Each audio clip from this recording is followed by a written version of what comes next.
Olá, boa tarde. Cá estamos para mais um programa da Aliança Evangélica Portuguesa. Hoje vamos partilhar consigo o que Deus está a fazer em todo o mundo para que as pessoas conheçam o seu grande amor e encontrem sentido para as suas vidas.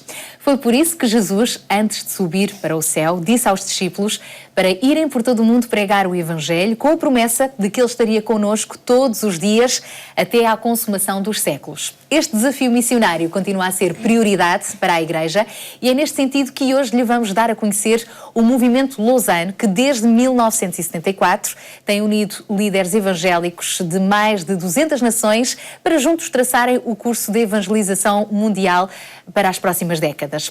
Uma das mais recentes conferências organizadas por este movimento, em parceria com a Aliança Evangélica Mundial, foi a Eurásia, em Budapeste, Hungria, sob a temática Levar o Reino de Deus a cada local de trabalho. Mas para ficarmos a conhecer melhor este movimento Lausanne e o que é que se passou também nesta última iniciativa, estão hoje connosco o Bernardo Patrocínio, é o coordenador do Comitê Lausanne de Portugal, a Andreia Ramos, professora de Educação Moral e Religiosa Evangélica, e Tiago Aragão, advogado. A Andreia e o Tiago estiveram também recentemente nesta conferência na Hungria. Olá, obrigada por estarem connosco. Boa tarde, bem-vindos. Como eu já comecei até na introdução do nosso programa de ler aqui as últimas palavras de Jesus que nós encontramos no Evangelho de Mateus, são mesmo os últimos versículos do capítulo 28, em que Jesus dá uma indicação clara aos seus discípulos antes de subir para o céu: ide por todo o mundo, pregar o Evangelho, fazer discípulos, com a promessa de que Ele estaria connosco. Tiago, foi uma ordem, uma orientação só para aqueles apóstolos que estavam lá naquele tempo, no primeiro século, ou como é que chega também até nós esta indicação de Jesus?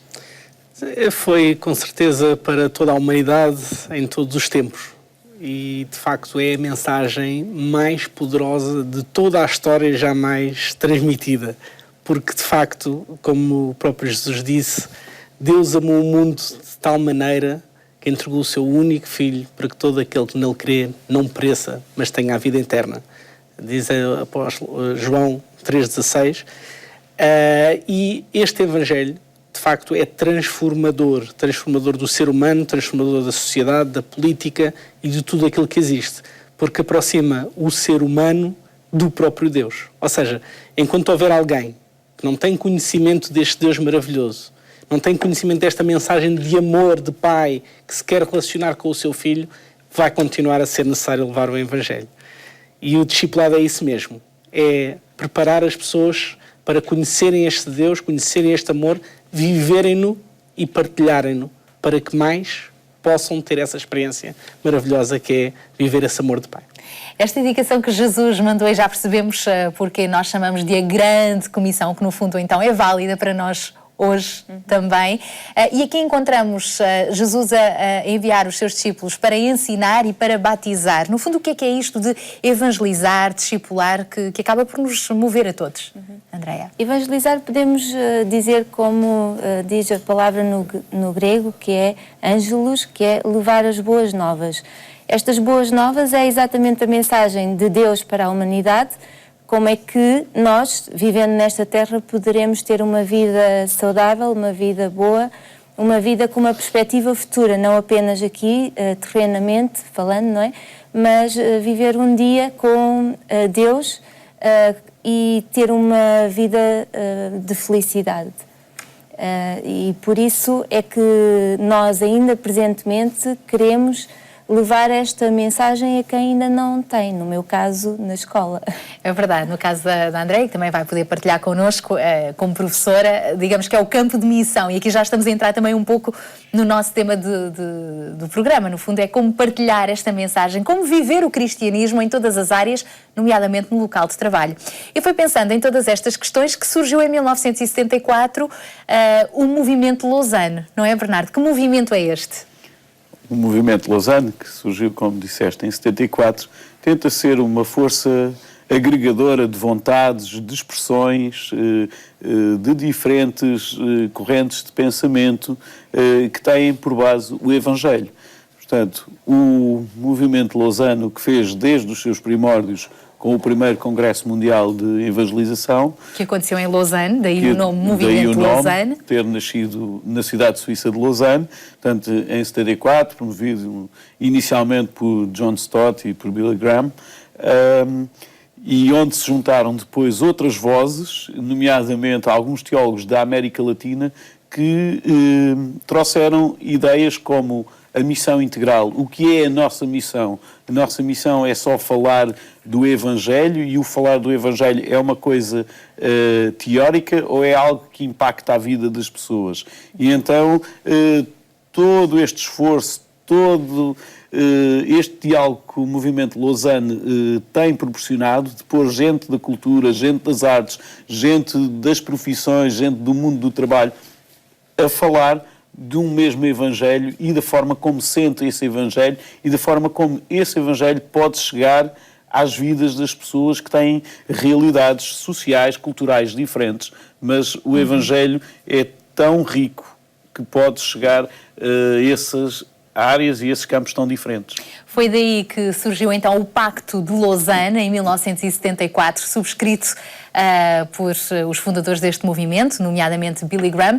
Depois, na década de 80, seguiu-se outro grande congresso de evangelização mundial em Manila, e em 2010 o terceiro grande congresso mundial de evangelismo na cidade do Cabo, Cape Town, não é? E foi daí, e aqui podemos também mostrar aqui o compromisso da cidade do Cabo, que saiu o compromisso da cidade do Cabo. Nós estamos aqui com uma imagem que foi precisamente a imagem de abertura deste grande congresso na África do Sul.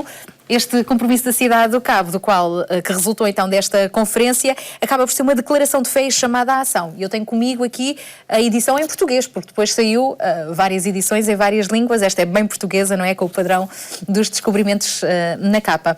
No fundo, como é que surge então este compromisso da cidade do Cabo e também qual foi a participação portuguesa neste congresso? Bom, o compromisso da cidade do Cabo surge na sequência de outros documentos escritos do Movimento Lausanne, nomeadamente o documento fundador, o Pacto de Lausanne, que é uma carta de intenções, uma declaração de alguns princípios pelos quais os evangélicos devem lutar, tendo nesta versão de 2010, o compromisso da cidade do Cabo, duas partes.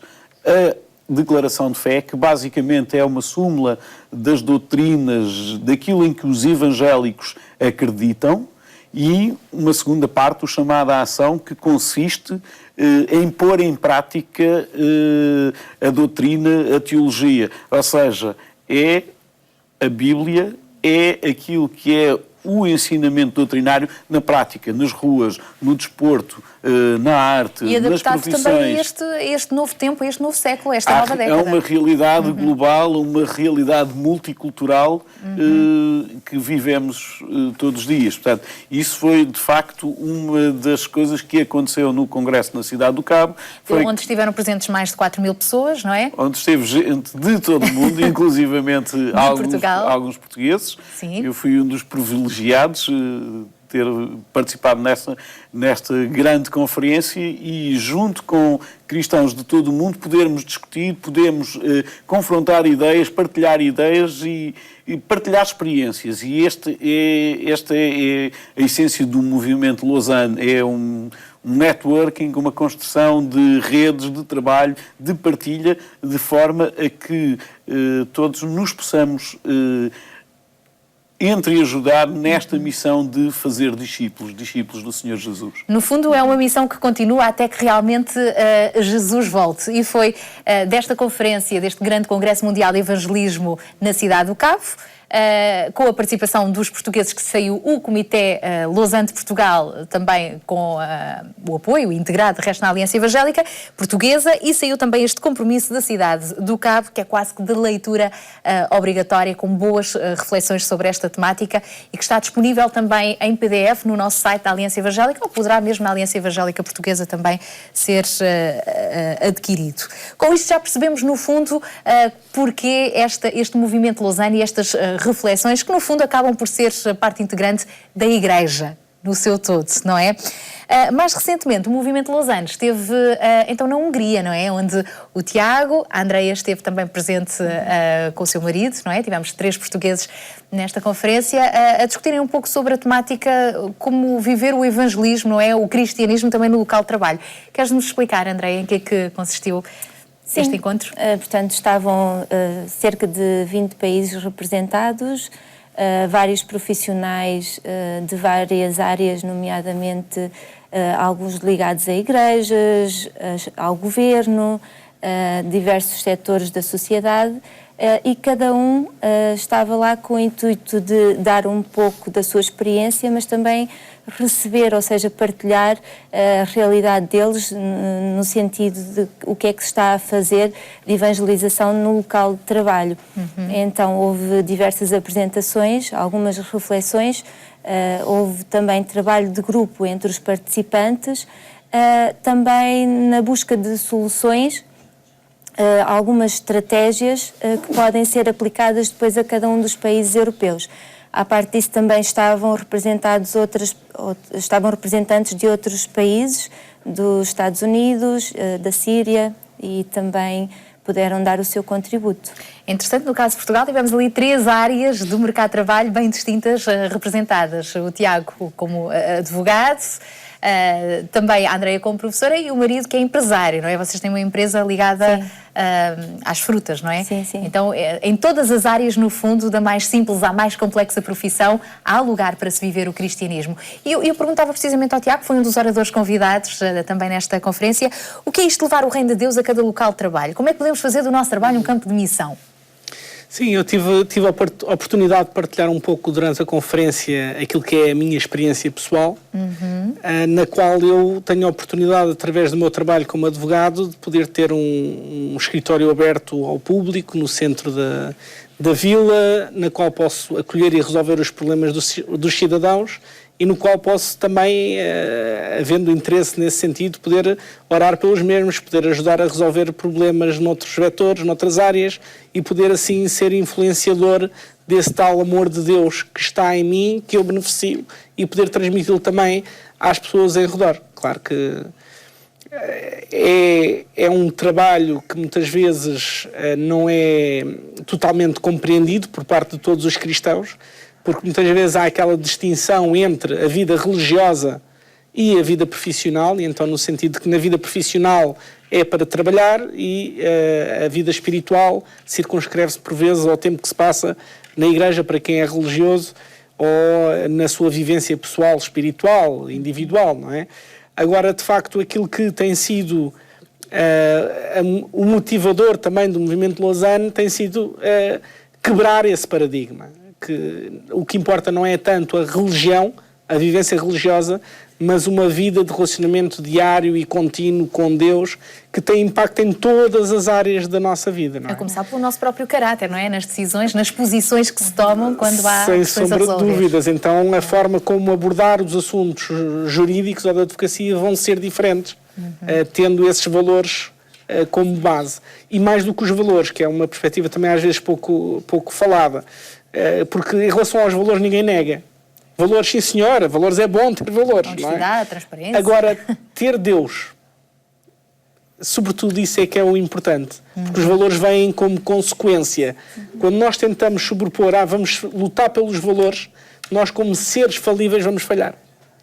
Vamos agir mal em certas áreas e certamente todos nós, mesmo que tenhamos isto em mente, já falhamos. Nas áreas profissionais também, se calhar nem sempre fomos totalmente éticos, porque somos humanos e falhamos.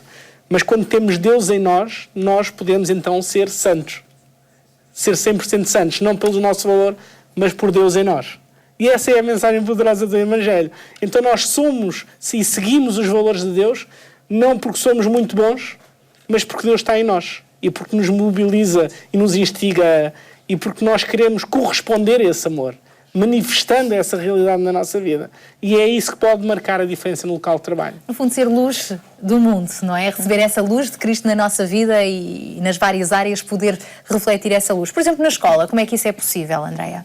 Na escola, não apenas na sala de aula em que podemos ter um relacionamento com os nossos alunos no sentido de lhes transmitir alguns valores, como o Tiago referiu, mas também propor a toda a comunidade educativa algumas questões práticas no sentido da vida diária dos alunos. Vou dar um exemplo. Este ano pudemos fazer uma parceria com o Desafio Jovem, uma instituição portuguesa que investe em vidas, não é? No sentido de as reconstruir, digamos, e foi levado um elemento em que ele fez o programa do Desafio Jovem, foi dar o seu testemunho daquilo que perdeu enquanto esteve ligado ao álcool. E essa mensagem foi transmitida aos alunos de que eles podem se divertir muitas vezes sem a presença do álcool. E foi ensinado como é que deveriam fazer cocktails sem álcool. Também através de algumas propostas que muitas vezes servem para toda a comunidade. Por exemplo, tivemos a Bíblia manuscrita, sendo que a Bíblia é um referencial, não é? É um manual de vida e toda a comunidade educativa pôde participar a copiar 3 versículos e também, entre outras questões de amizade, de relacionamento, como é que os alunos devem agir. E isto é possível com os pais, com os colegas, com os professores, com os auxiliares, o respeito, a tolerância, etc. E estava eu a dizer, isso é possível quer seja um professor de moral evangélica, que é o caso da Andréia, quer até noutra disciplina, qualquer outra disciplina, não é? Há um relacionamento, ou é bom que haja um certo relacionamento, não é? De amizade saudável, não é? De professor para o aluno, e enquanto a Andréia estava a falar, tivemos também a oportunidade de ver algumas imagens da boa disposição e desse clima de amizade que se vive na escola. E o caso do Bernardo, além de ser coordenador do Comitê Lausanne, o Bernardo está ligado também à área do meio ambiente, não é? Jardinagem e tudo mais. Como é que também aí, Bernardo, é possível entender o propósito que Deus tem para a tua vida e poder influenciar?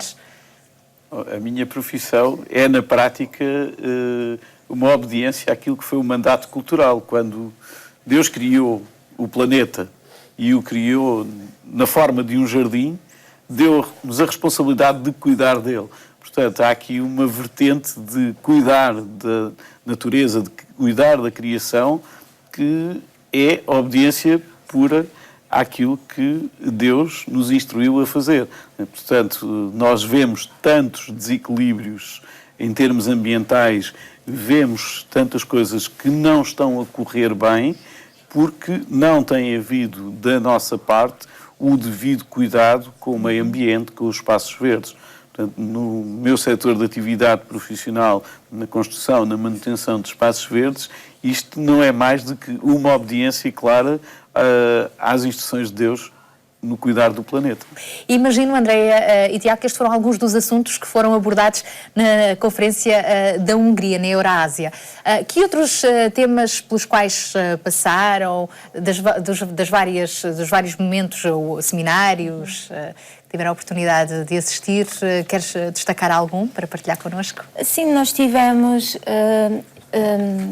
portanto, o Dr. Gianni, ele é médico em Alepo, na Síria, e ele esteve-nos a explicar como é que ele tem trabalhado com algumas denominações locais, no sentido de estarem a trabalhar em comum para o bem da população, para a reconstrução. Como se tem visto nas notícias, a cidade está a pouco e pouco a sendo totalmente destruída, não é? E ele, portanto, participa na distribuição de comida, de água, na doação de sangue, etc. Também destaco uma outra participação de um colega de Espanha, em que são vários grupos de professores, de enfermeiros, médicos, advogados, que se reúnem em torno de verificar como é que podem ser eles próprios uma ferramenta nas mãos de Deus e transmitir os valores que Deus quer para a vida de todos aqueles que não o conhecem. O Tiago foi um dos oradores presentes e convidados, não é? E teve também a fazer um pouco do diagnóstico da realidade em Portugal, nesta relação mercado de trabalho-campo de missão. Queres partilhar connosco também a conclusões que chegaram? Sim, na minha exposição falei sobre Portugal e tive a oportunidade também de coordenar o grupo da Europa do Sul a analisar a situação e o diagnóstico do Sul da Europa, tendo em conta a matriz identitária, principalmente católica, que existe no Sul da Europa, ao contrário do que acontece no Centro e no Norte, que tem uma matriz mais protestante e que tudo isso acaba por influenciar muito o sistema de valores e a cultura locais. De facto, a grande dificuldade que nós identificamos ao nível do sul da Europa, e que acaba por ser também a de Portugal, a grande dificuldade tem a ver com precisamente o secularismo. que é exatamente o contrário do que o Evangelho quer transmitir, que é o afastamento de Deus de toda a realidade da sociedade. Ou seja, tenta-se colocar na Europa o afastar de Deus de tudo. Este foi uma das grandes dificuldades e que sabemos que sentimos muito em Portugal. É verdade que uma das razões dessa situação prende-se precisamente com a religião. Não deixa de ser caricato, mas a verdade é que muitas vezes a religião, ao subsistir por si próprio, em termos de estruturas, de formas e inclusive também historicamente de maus exemplos que aconteceram, em vez de indicarem para o amor de Deus, indicarem a opressão, indicarem uma série de outra ordem de valores, uma colagem até, por vezes, há próprios interesses políticos e económicos que utilizaram a religião para os seus próprios fins, tudo isso acabou por afastar muito a sociedade europeia, de uma forma geral, da própria pessoa de Deus. E o que é que podemos fazer para combater isso?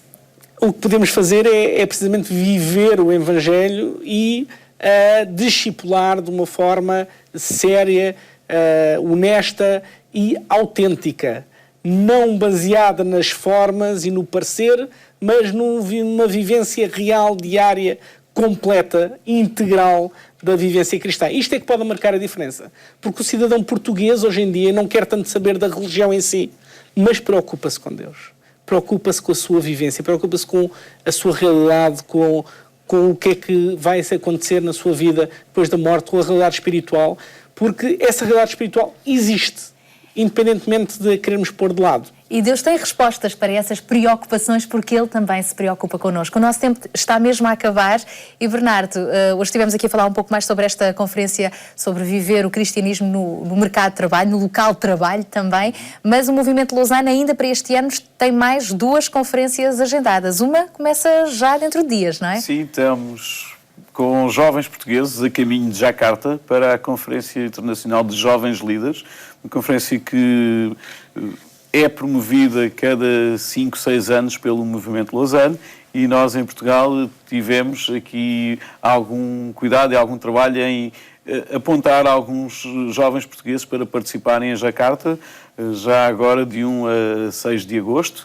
E vão estar 5 portugueses representando Portugal e partilhando aquilo que se faz em Portugal e recolhendo também alguma aprendizagem do que se faz no resto do mundo. E depois certamente teremos também a oportunidade de os ouvir.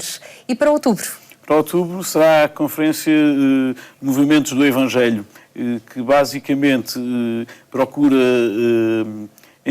reunir jovens e não só, pessoas de várias idades que estão ligadas ao evangelismo nas cidades. Portanto, vai ser em Nova Iorque, de 23 a 27 de outubro, e teremos também portugueses lá representando Portugal e representando o Comitê Lausanne Portugal e partilhando aquilo que se faz nas grandes cidades, em Lisboa, no Porto, em Coimbra e também noutros sítios do nosso país, tentando partilhar a nossa experiência com irmãos de todo o mundo. Quem quiser de resto saber mais informações sobre estas e outras iniciativas, os valores, a missão do Movimento Lausanne, através do nosso site da Aliança Evangélica Portuguesa, tem certamente mais informação. Estamos mesmo a terminar. Andreia, uma palavra final. No fundo, concluindo, o que é que o Evangelho tem de facto de tão transformador e para oferecer ao mundo, a cada país, a cada cidade, a cada família, a cada pessoa? Eu penso que será importante que cada pessoa tenha a oportunidade de se deparar com esta que é a mensagem cristã, porque eles de facto podem perceber o que é que Deus tem para a vida deles, perceber que até mesmo no local de trabalho Deus pode ter um plano para a vida deles, seja em casa, seja com a família, seja com portanto, a sociedade. Eles podem verificar que há uma forma de vida diferente, que há uma forma de vida inovadora e que essa forma de vida inovadora é descoberta precisamente na mensagem de Cristo para a humanidade. E vale a pena experimentar, viver, acreditar, sem dúvida. Obrigada por terem estado hoje aqui à conversa connosco. Em pleno século XXI, o Evangelho continua mesmo a ser relevante para transformar o mundo, as cidades, as famílias, cada um individualmente. Traz esperança, restaura o propósito de vida, para cada pessoa. Por isso, é missão da Igreja anunciar esta boa notícia em todos os lugares e levar o Reino de Deus até ao local de trabalho, inclusive. Este foi o desafio que hoje lhe lançámos, dando-lhe então a conhecer o Movimento Lausanne de Evangelização Mundial. Entretanto, se aquilo que hoje estivemos aqui a conversar de facto fez algum sentido para si, queremos encorajá-lo a conhecer melhor o amor, o plano de Deus para a sua vida e envolva-se nesta causa, porque Deus conta consigo. Leia a Bíblia, procure também a Igreja Evangélica mais próxima de si, onde certamente será muito bem-vindo. A fechar, hoje temos para lhe oferecer o devocional 5 dias com Deus, para o acompanhar no estudo da Bíblia, para o receber. Contacte-nos durante a semana e nós voltamos a estar consigo na próxima terça-feira às 3 da tarde na RTP2 e terça-feira também, mas à noite às 22h45 com o nosso programa de rádio na Antena 1. Bom fim de semana e até lá, se Deus quiser.